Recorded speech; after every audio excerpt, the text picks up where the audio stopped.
ফিলিস্তিনের গাজা উপত্যকায় আবারও হামলা চালিয়েছে ইসরায়েল। ১২ জুলাই বিভিন্ন সময় চালানো ইসরায়েলের এই হামলায় প্রাণ গেছে অন্তত ১১০ জন ফিলিস্তিনির।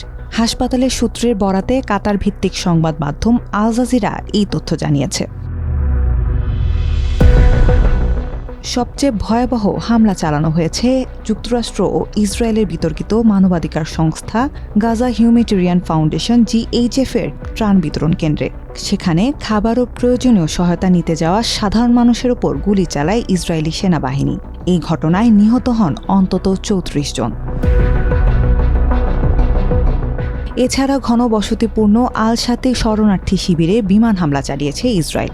এতে সেখানে ব্যাপক হতাহতের ঘটনা ঘটে। নিহতদের মধ্যে বেশিরভাগই শিশু ছিল।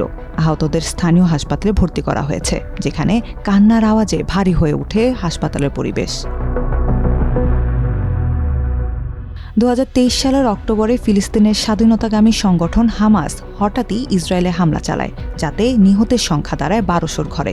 এরপর থেকেই গাজায় নির্বিচার বিমান ও স্থল হামলা চালিয়ে যাচ্ছে ইসরায়েল।